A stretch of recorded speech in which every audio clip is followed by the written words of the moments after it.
दोस्तों 43 inch TV segment मात्र एक ऐसा सेगमेंट है जहां पे आपको फुल एचडी और 4K टीवी वेरिएंट्स दोनों मिलते हैं। ये एक ऐसा सेगमेंट है जहां छोटे से छोटा टीवी ब्रांड से लेकर बड़े से बड़ा टीवी ब्रांड आपको मल्टीपल ऑप्शंस देते हैं और इतने सारे ऑप्शंस हैं तो कंफ्यूजन होना जाहिर है।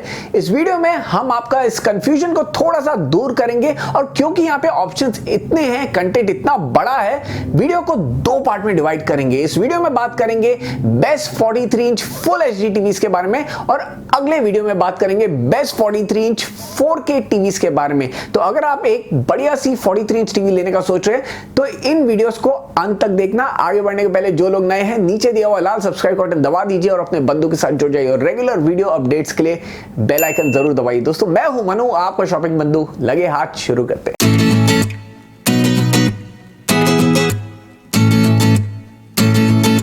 एक फुल एचडी टीवी के दो मेजर एडवांटेजेस होते हैं compare to a 4K TV.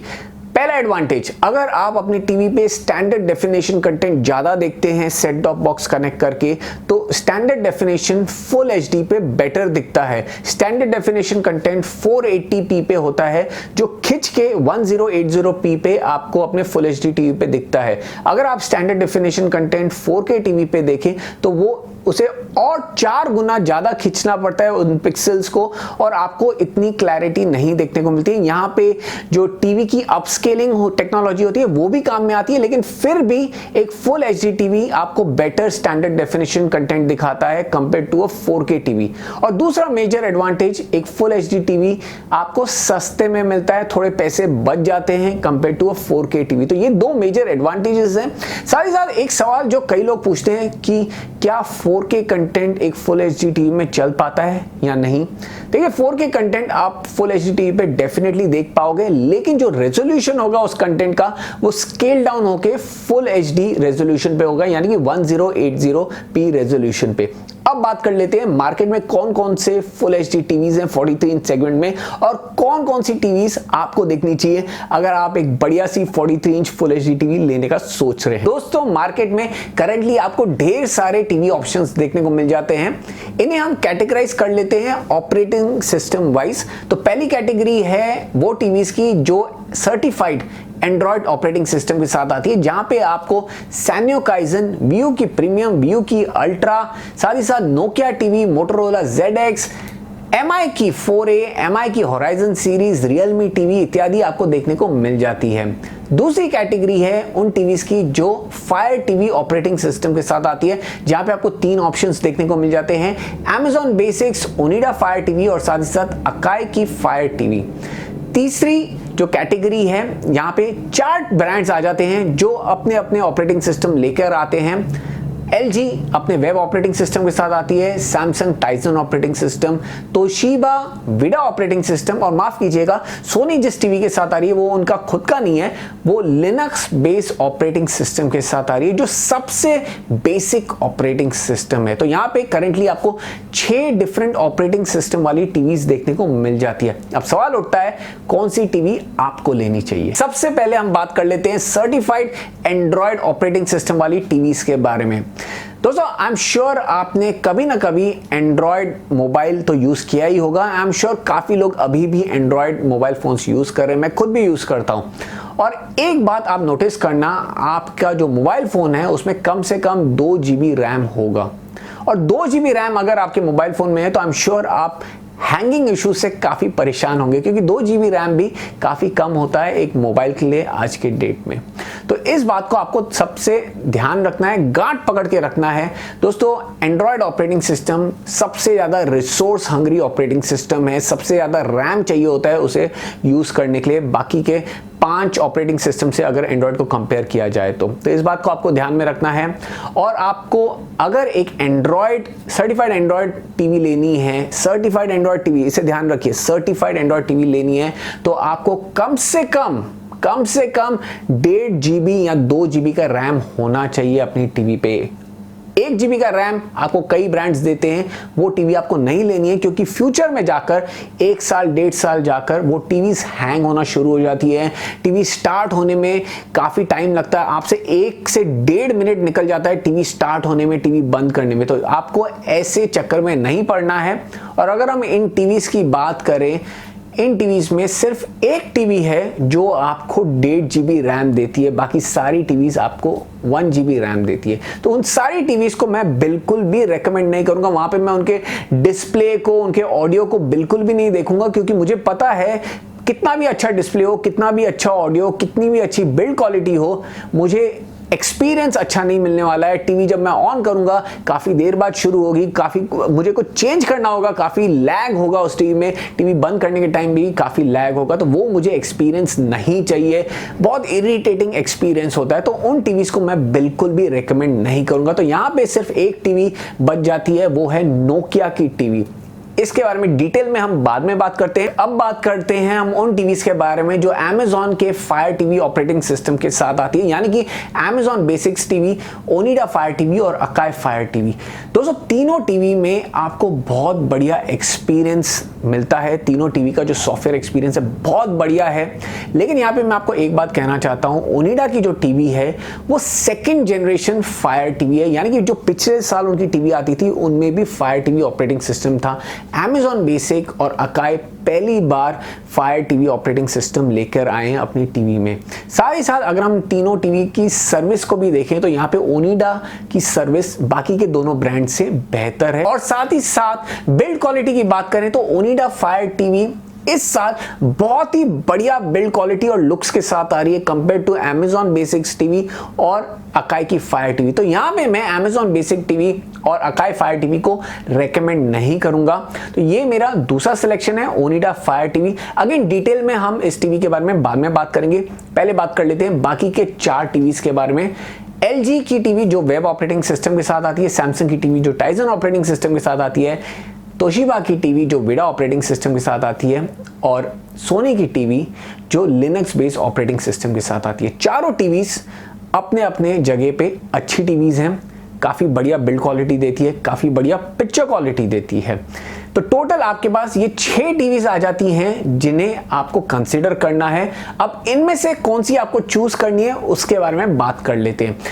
दोस्तों अगर हम इन 6 टीवीज की बात करें तो यहाँ पे LG की टीवी और ओनिडा की पिछले साल वाली फायर टीवी ऑपरेटिंग सिस्टम वाली टीवी, इन 2 टीवीज में आपको IPS पैनल देखने को मिलता है। तो अगर आप एक टीवी वाइड व्यूइंग एंगल से देखने वाले हैं, अगर आपका कमरा वाइड है, स्पेशली अगर आप अपनी टीवी को ड्राइंग रूम में फिट कर रहे हैं और अलग अलग एंगल से देखने वाले हैं, तो आपको LG की टीवी और ओनिडा फायर टीवी पिछले साल वाला मॉडल सेलेक्ट करना चाहिए।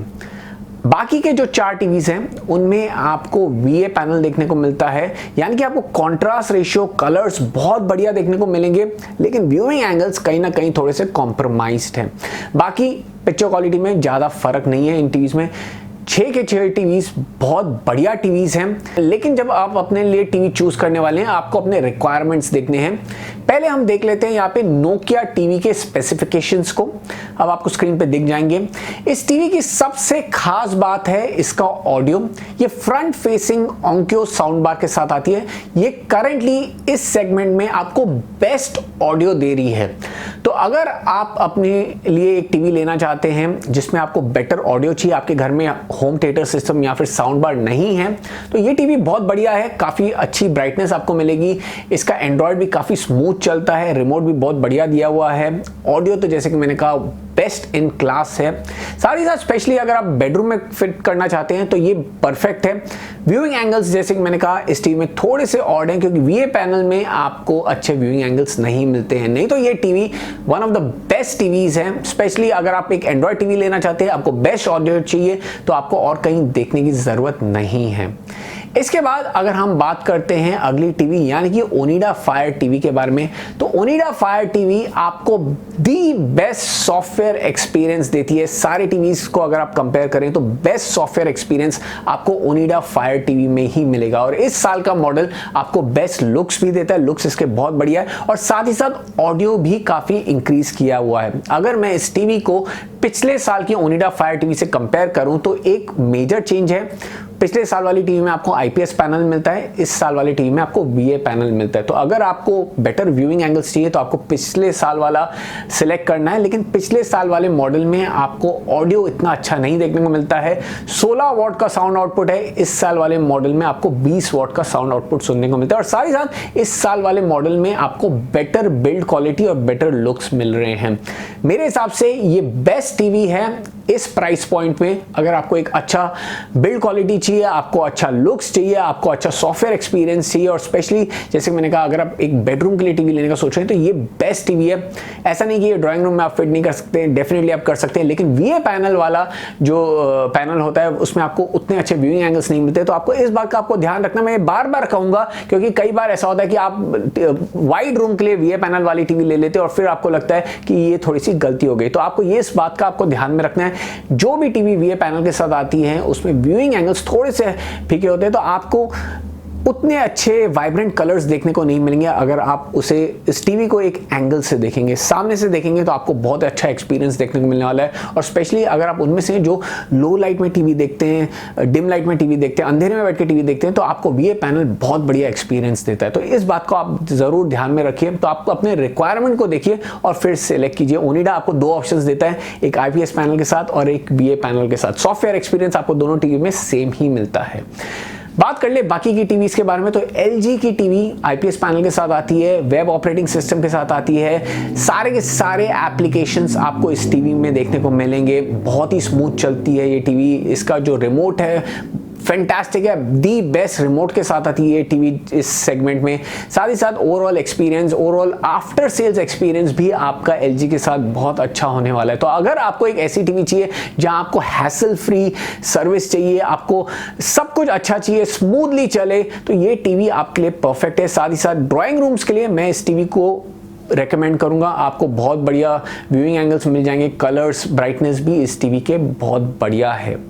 इसके बाद जो बाकी की 3 टीवीज हैं, पहले हम बात कर लेते हैं तोशिबा के बारे में। तोशिबा जो विडा ओएस के साथ आती है, टीवी अच्छी है, वीए पैनल के साथ आती है, ऑडियो भी इस टीवी का अच्छा है, लेकिन इस टीवी में आपको बहुत लिमिटेड एप्लीकेशंस देखने को मिलते हैं। Netflix, Amazon prime, Z5, 3-4 apps दिए हुए हैं।